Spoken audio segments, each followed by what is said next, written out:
브랜드랑 마케팅의 차이를 아세요? 굉장히 이 두 단어가 많이 혼용돼서 쓰이는 것 같아요.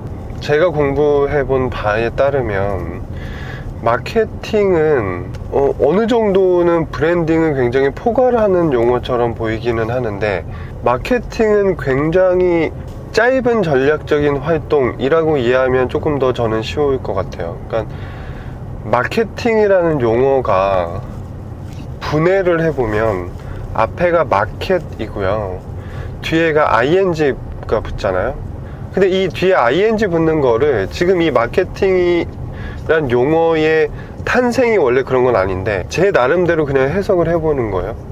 마켓 시장 플러스 ing인데, 우리가 보통 예전에 영어 배울 때 뭐뭐 뒤에 ing가 붙으면 동사가 명사로 바뀌는 형태를 아실 거예요.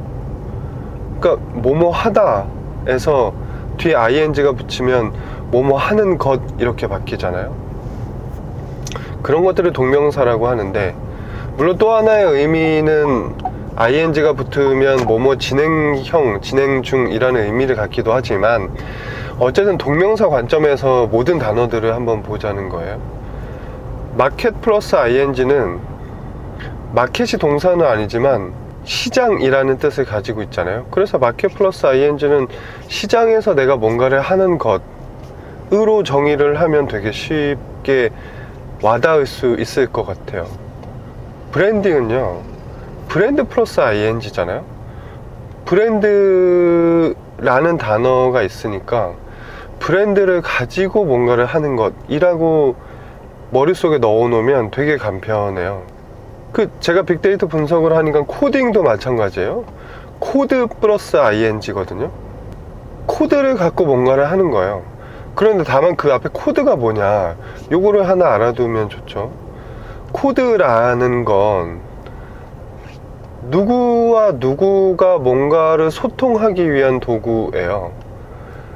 그래서 뭐 군사작전 이런 거 할 때도 뭐 코드명 이런 얘기 하잖아요. 그러니까 암호 같은 거죠. 그러니까 뭐 시그널, 사인, 우리 둘만 아는 어떤 거, 완전한 대화는 아니지만 우리 둘이 소통하기 위해서는 이게 있어야 돼. 그게 뭐예요? 컴퓨터 언어잖아요. 그걸 코드라고 하니까. 코딩이라고 하면 코드를 갖고 뭔가를 하는 것, 브랜딩이라고 하면 브랜드를 가지고 뭔가를 하는 것, 마케팅이라고 하면 마켓에서 뭔가를 하는 것, 이렇게 넣어두시면 구분이 좀 되는데,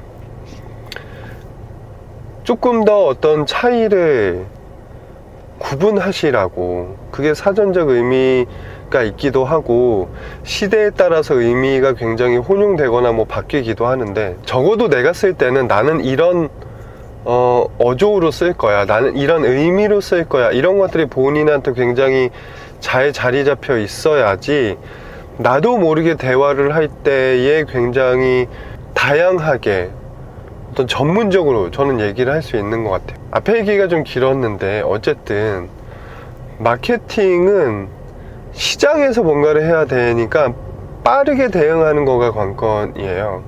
시장의 변화를 굉장히 빨리 캐치를 해야 되는 거죠. 그래서 시장에서 어제 다르고 오늘 다른 게 뭐야? 갑자기 왜 우리 제품을 안 사기 시작했어? 경쟁사가 어떤 제품을 출시했는데 야, 그거 좀 알아봐봐. 계속적으로 시장과 약간 그 티키타카를 하는 거죠. 그게 마케팅이에요. 그래서 지속적으로 소비자한테 잽을 날리는 거예요.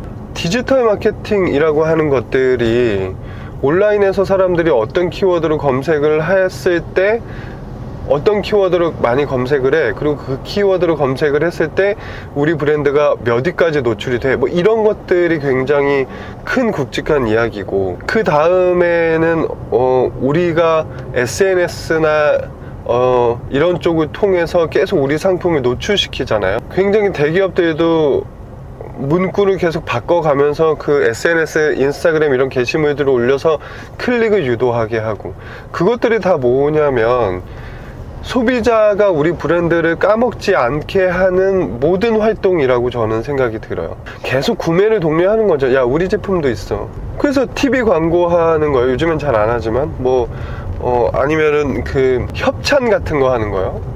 우리 브랜드를 계속 알리는 거예요. 시장에서 우리 브랜드가 소비자 인식상에 굉장히 우위를 점할 수 있게.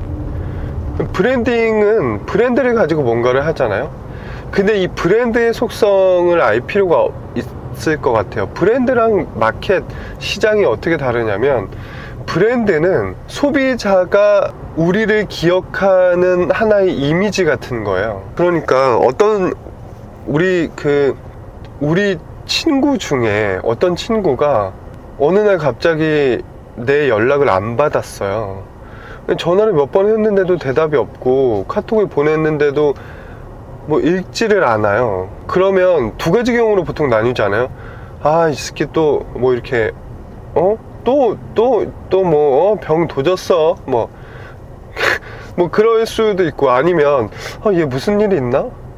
이 두 가지 경우의 차이가 뭐예요? 그 사람에 대한 인식이에요. 이미지. 나한테 그 사람이 어떤 사람인지가 내가 그 사람을 평가하고 판단하는 기준이 되는 거죠. 평소에 연락을 그렇게 잘 받고 힘들 때마다 나한테 연락하고, 내가 힘들다고 하면 야 나와 술 한잔 하게 이렇게 얘기하던 친구가 어느 날 하루 종일 전화를 안 받아봐요? 계속 신경 쓰여요. 그게 브랜드라는 거예요. 그 사람의 브랜드예요. 한창, 지금은 좀 그런 얘기 덜 하는데, 자기 브랜드가 있어야 된다 뭐 이런 얘기 예전에 많이 했던 것 같아요. 나의 어떤 브랜딩을 해야 돼 뭐 이런 얘기 하잖아요. 그 결국 뭐예요? 나의 이미지를 누군가한테 이렇게 심어주고 싶어 라는 활동이에요. 그런데 제가 앞에 예시를 친구로 들었잖아요. 내가 저 사람한테 갖는 이미지가 내 안에 되게 확고하게 형성이 되기까지 시간이 짧게 걸리겠어요? 길게 걸리겠어요? 길게 걸릴 거잖아요. 오래 걸려요. 그래서 마케팅은 굉장히 즉시성을 요하는 반면에, 브랜딩은 장기간의 노력이 필요해요. 그리고 그 장기간 노력을 할 땐 되게 일관된 방향이어야 돼요. 물론 어느 정도 확장은 가능해요. 그런데 계속적으로 나도 중심을 가지고 있고, 그 중심을 흔들리지 않는 상태에서 계속 소비자한테 그 중심 메시지를 전달을 하면서 그거의 확장 형태로, 이럴 때는 조금 큐트하게 이런 동일한 메시지를 전달하고, 이럴 때는 조금 더 친근하게 이런 메시지를 전달하고, 그 메시지는 똑같은데 예를 들면 전달하는 방식의 차이를 변할 뿐이지 기본 맥락은 똑같다, 이런 거예요. 이런 예시를 좀 들어볼게요. 예를 들면 우리가 너무 흔하게 얘기하는 애플이라는 브랜드를 가지고 얘기를 들어볼게요. 그 브랜드에 갖는 우리의 이미지는 뭐예요? 혁신적이다? 앞서 나간다? 거기다가 그런 이미지를 누가 어떻게 형성이 되었을까요? 그 Think Different라고 하는 그 용어에서 나왔을 수도 있죠. 다르게 생각하자. 거의 대부분은 스티브 잡스라는 CEO가 했던 어떤 모든 행적들, 그의 프레젠테이션 이런 것들일 거잖아요. 그 한 사람의 이미지가 애플이라는 회사의 전반을 거머쥐고 있었던 거죠. 근데 애플이 그 혁신적이야, 우리는 다르게 생각해라는 이미지를 어떻게 계속적으로 얘기해주고 있을까요? 일관된 방향이 뭐예요? 제품의 디자인, 제품의 어떤 UX, 사용성, 기존 시장의 어떤 제품들을 따라가지 않는 것. 요즘도 보면은 계속 그런 이미지인 것 같아요. 삼성전자에서 폴더블 폰을 개발을 했어요. 폴더블 폰을 계속 시장에 밀어서 이제는 진짜 약간 1위 브랜드죠. 최근에 중국 브랜드 때문에 약간 흔들리고 있다고는 하지만 그래도 1위잖아요. 근데 그 시장이 일반 휴대폰 시장보다 확 커지지 않죠.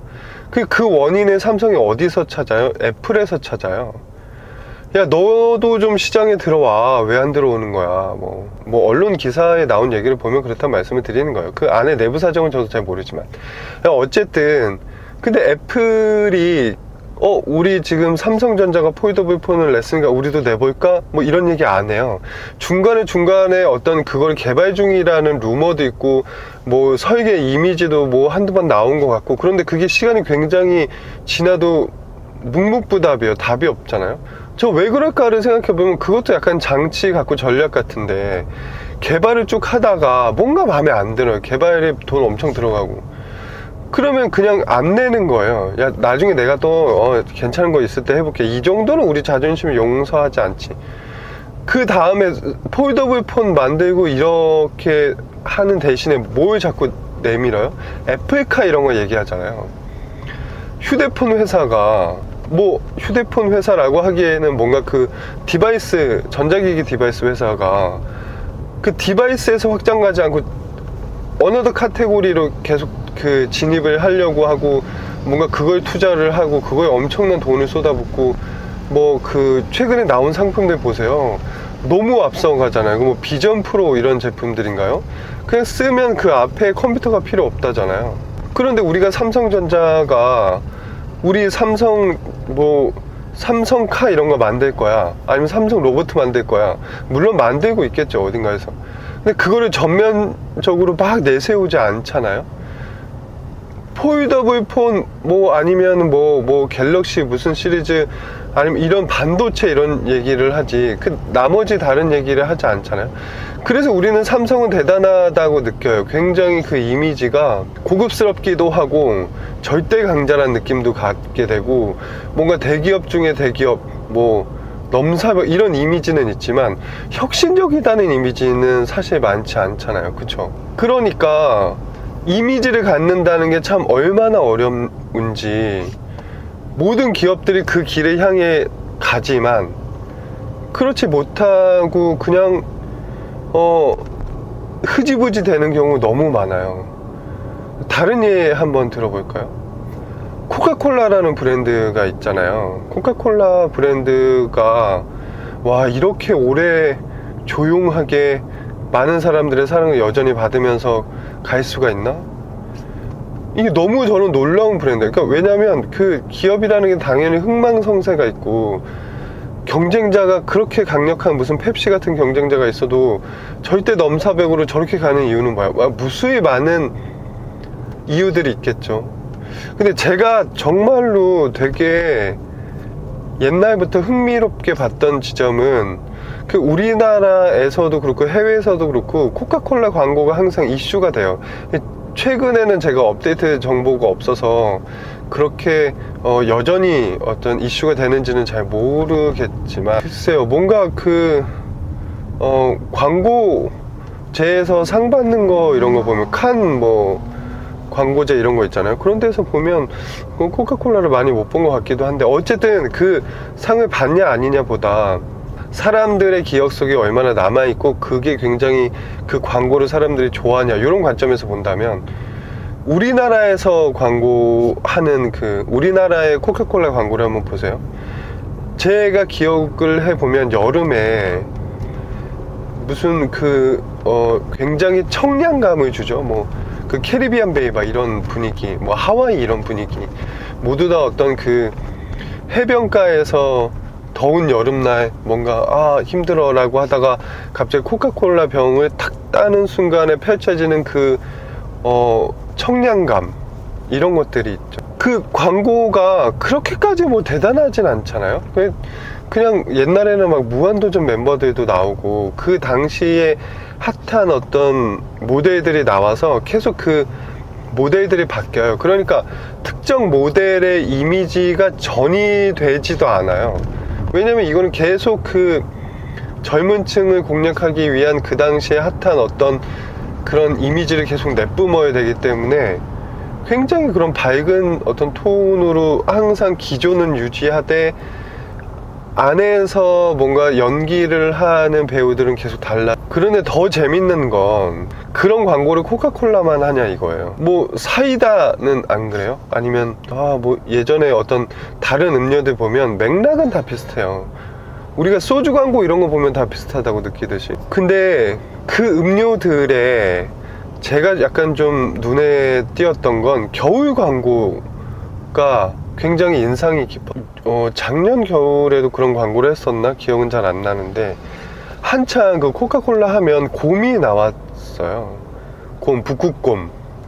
북극곰이라는 것도 어느 정도 상징성이 있었던 것 같아요. 뭔가 희귀성이라는 것도 있고, 뭔가 멸종 위기, 기후 위기 이런 거 얘기할 때도 그런 상징성이 있는 동물이잖아요.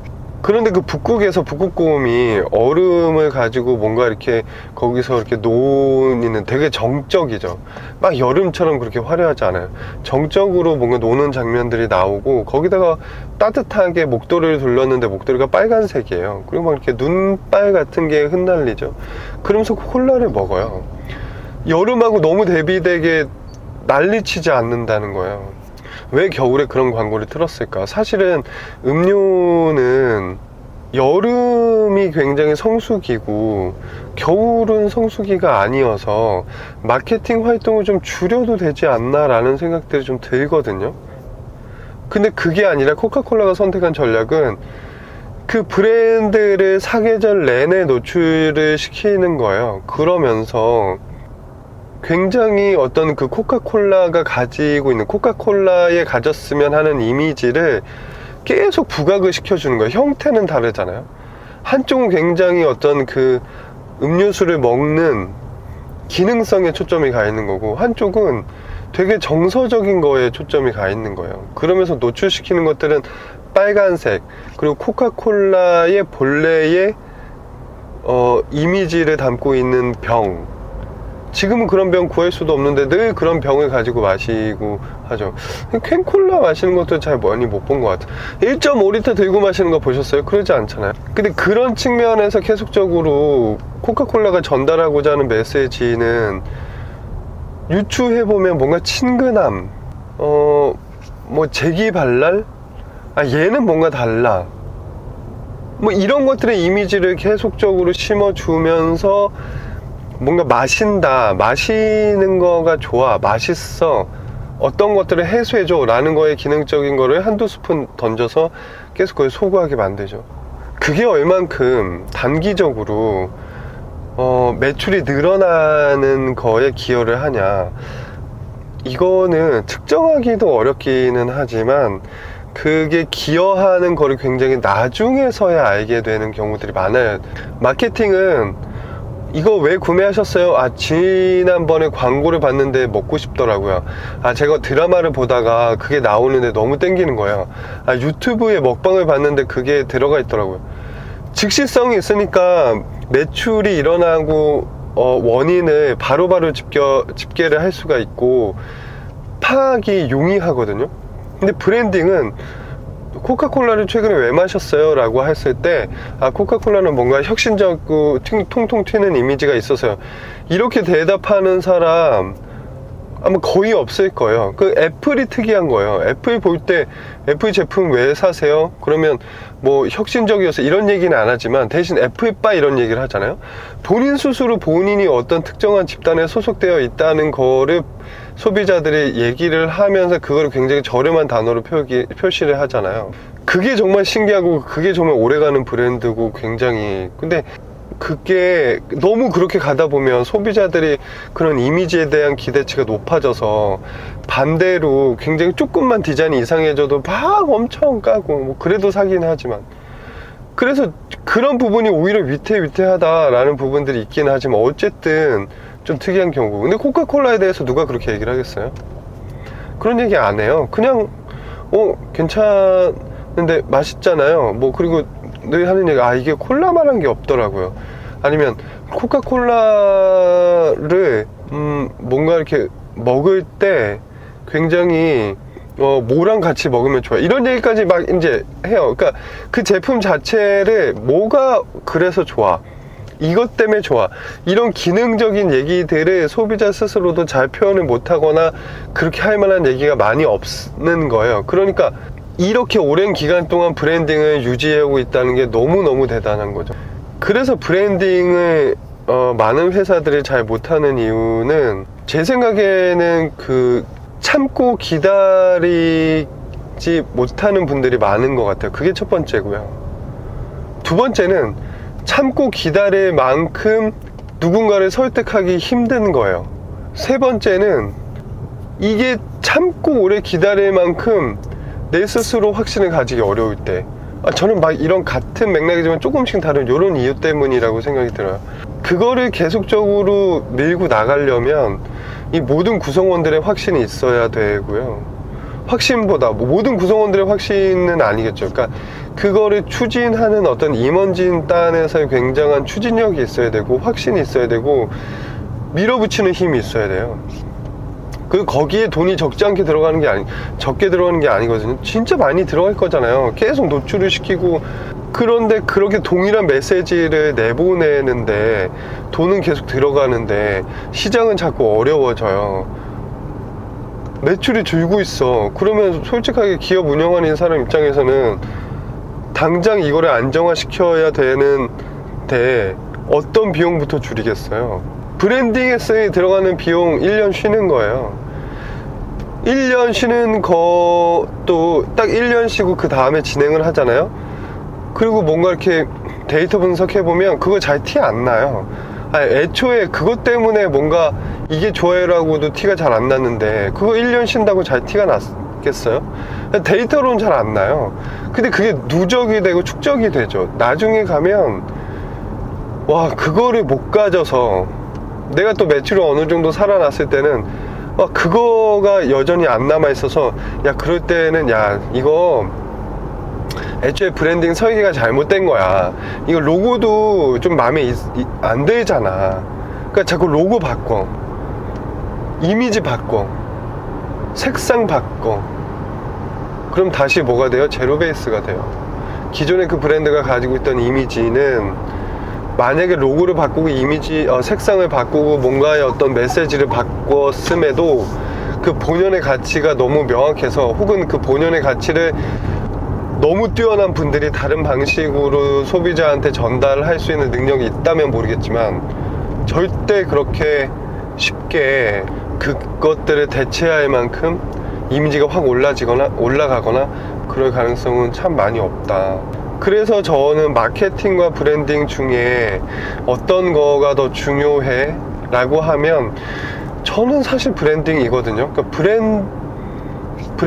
브랜드와 관련된 공부도 훨씬 더 저는 많이 했고, 그 브랜드 자체가 주는 어떤 소비자와의 교감에 있어서의 그런 쉽게 드러나지 않는 영향력들, 기여도, 이런 것들이 저는 참 너무 매력적이라고 생각이 들었어요.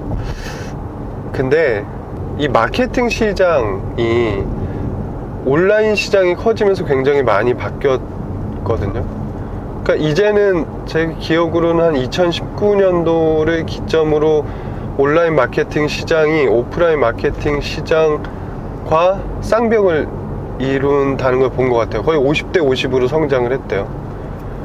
그래서 온라인 마케팅은, 시장은 굉장히 즉시성이잖아요. 그러니까 오프라인 시장보다 훨씬 더 즉시성이 있잖아요.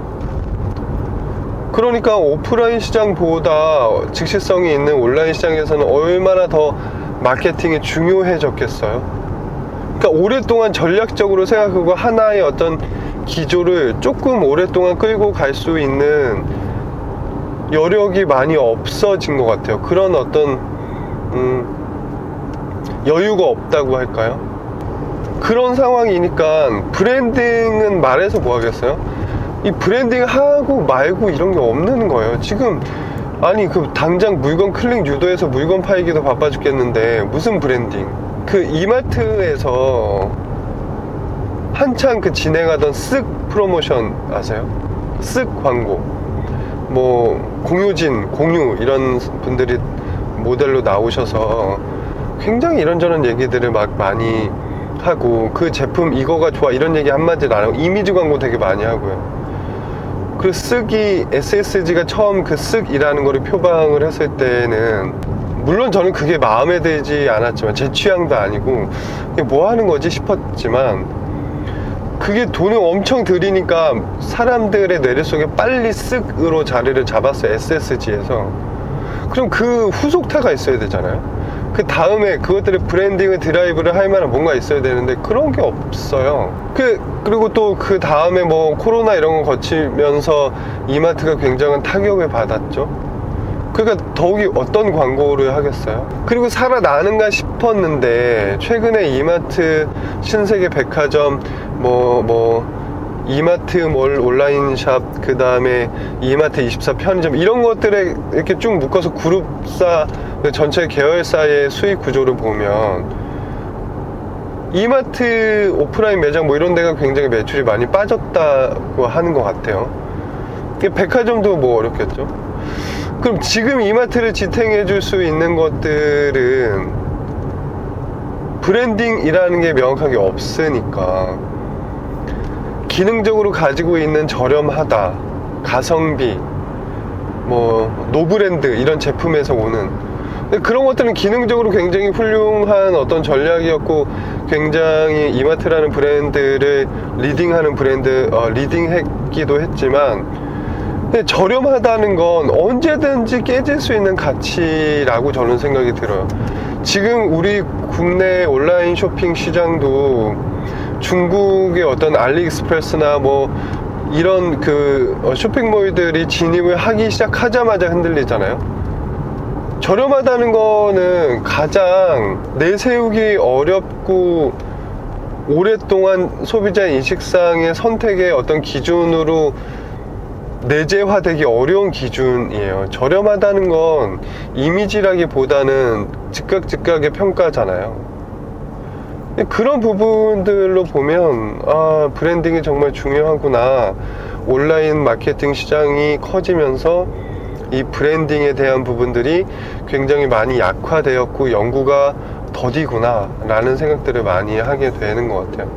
근데 한 가지 더 짚어보면 반대로 그런 것도 있더라고요. 온라인 마케팅을 하는 회사들이 항상 얘기하는 단어가 있어요. 제가 지금 얘기한 것만 보면, 야, 전략이 뭐가 필요해? 전술이 필요하지. 브랜딩이 뭐가 필요해? 마케팅이 필요하지. 이렇게 얘기할 것 같잖아요. 그런데 사람들은 항상 우리 브랜드가 이 브랜딩을 했는데 이번에 전략이 뭐냐면 뭐 온라인 전략치 제안해 주세요, 이런 얘기를 맨날 한다는 거예요. 근데 온라인 마케팅은 그렇게 즉시성이기 때문에 기존의 오프라인 마케팅과 다르게 전략에 들어가야 되는 문구나 어떤 방향이 확연하게 달라야 돼요. 근데 그런 게 기존의 온라인 마케팅이나 이런 것들을 많이 하다 보면 그런데 신경 쓸 겨를이 저는 많이 없었을 것 같아요. 그러니까 그렇게 실제로 하는 경우는 많이 없고, 하나의 가치를 오랫동안 유지시키는데 굉장히 어떤 비용을 많이 들이거나 하는 활동들은 없는데, 입으로는 내가 누군가한테 어떤 것들을 요구할 때는 항상 그 단어가 굉장히 많이 쓰인다는 거예요. 이거 굉장히 아이러니 같아요, 저는. 근데 제가 이 현상을 어떻게 이해를 했냐면, 여전히 시장에서는 브랜딩이 필요해. 여전히 브랜딩을 하고 싶은 수요는 이만큼 커. 근데 누가 그거를 해줬으면 좋겠어. 그리고 내가 그걸 봤을 때 굉장히 납득을 할 수 있었으면 좋겠어. 이 숨은 니즈가 시장에 있는 거예요. 온라인 마케팅을 그렇게 집행을 하는 회사들이나 뭔가 그런 에이전시, 그리고 그거에 관련된 데이터를 다루는 사람들도 그리고 이 온라인 마케팅 시장, 이 온라인 마케팅을 통해서 형성되는 데이터들이 가치가 무궁무진해요. 그러니까 가치가 무궁무진하다는 건, 아니 뭐 이 데이터를 가지고 뭔가 해본 게 없어요. 사람들이 이 데이터를 가지고, 야, 얼마 동안 노출했더니 얼마 동안 그 클릭이 일어났고 그걸 가지고 얼마 동안에 얼마만큼의 매출이 일어났어, 이 얘기만 주구장창하지, 그 고객이 웹사이트에 방문해서 활동하는 수많은 기록들을 다 가지고 있으면서 그거를 분석을 정말로 활용을 하지를 못해요. 이 시장은 노다지다. 다만 그거를 알아봐주는 어떤 안목을 가진 사람들이나 그거를 같이 해보자고 돈을 투입해서 뭔가 같이 연구를 해보자고 하는 기업들이 굉장히 부족하다. 그런 어떤 진입 장벽이 있기는 하지만, 내가 정말 마음을 먹고 어떤 나는 브랜딩 뭔가 이렇게 해봐야지, 뭐 아니면 브랜딩에 많이 공부를 해서 이 데이터는 브랜딩에 쓸 수 있는 데이터예요, 이렇게 얘기할 수 있는 사람이 있으면, 여기 전망은 굉장히 밝다고 저는 생각을 하고요. 또 한 가지 왜 이거 전망이 밝다고 얘기를 하냐면, 빅데이터가 굉장히 어떤 그 빅데이터로 표현되는 온라인에서 환경에서 형성되는 데이터들 있잖아요. 그게 뭐 로그 기록도 있고 어떤 뭐 검색 키워드에 대한 어떤 유입율 이런 것도 있고, 요즘 구글 애널리틱스 뭐 이런 얘기 많이 하잖아요. 근데 그런 데이터들은 전 세계 공통이라는 특징이 있어요. 그러니까 우리나라에만 있는 데이터가 아니라 전 세계적으로 온라인 환경이면 동일하게 쓰이는 데이터들이 있어요. 구조가 똑같아요. 구글 애널리틱스라는 게 우리나라에서 개발한 거 아니잖아요. 구글 코리아에서 개발한 거 아니잖아요. 그거 전 세계적으로 쓰이는 플랫폼이에요. 그럼 그것들을 활용을 할 때 내가 어느 정도 그거에 대한 분석의 노하우가 있으면 저는 충분히 해외 시장으로 나갈 수 있는 활로가 될 수 있을 거라고 생각이 들어요. 그런데 막상 뭐 그런 건 있을 거예요. 회사 들어가면 되게 답답해요. 아니 이걸 가지고 이렇게 주구장창 얘기를 하는데 그 사람들은 그 어떤 기존의 온라인 마케팅을 집행하던 사람들은, 온라인 마케팅 데이터를 다루는 사람들은 그렇게 접근을 안 해봤고 그렇게 트레이닝이 안 돼 있잖아요. 그러니까 이건 마치 그 개발자분하고 개발자가 아닌 사람들하고 소통하기 어렵고 디자이너랑 디자인을 하지 않는 분들하고 소통하기 어려운 거랑 저는 되게 같은 맥락으로 난관에 부딪힐 확률이 굉장히 높다라고 생각이 좀 들더라고요. 하지만 그 난관이 있으니까 그만큼 발전이 안 됐겠죠. 그러니까 노다지라고 얘기를 하는 거고, 그 데이터를 공부하시는 분들이 여러 가지 뭐 얘기하시는 건 좋아요. 머신러닝 얘기하고 뭐 어떤 인공지능을 뭐 어떻게 할 거야? 그 인공지능 기반도 다 사람이 하는 행동의 그런 기록들을 가지고 그것들을 인공지능으로 어떻게 할까, 이런 얘기하는 거잖아요. 그러니까 너무 어떤 거기에 어떤 기술에 천착하기보다는 데이터의 종류들을 조금 더 살펴보면서 이런 데이터 공부 한번 해볼까, 괜찮겠네, 이런 데이터는 어디서 어떤 회사들이 가지고 있지, 이런 것들을 연구해 보시면 저는 아주 좋을 것 같습니다. 제가 앞으로 드리는 말씀들 중에는 조금 오늘 드렸던 말씀과 겹치는 부분들도 있을 거고, 계속 이런저런 어떤 시장에 대한 이야기, 앞으로 이렇게 바라보셨으면 하는 이야기들을 좀 설명을 드려 볼 겁니다. 지금 화면이 굉장히 조명이 없어서 어두운데, 언제부터 이렇게 어두웠는지는 모르겠지만 이 주제는 여기까지 얘기를 하도록 하겠습니다.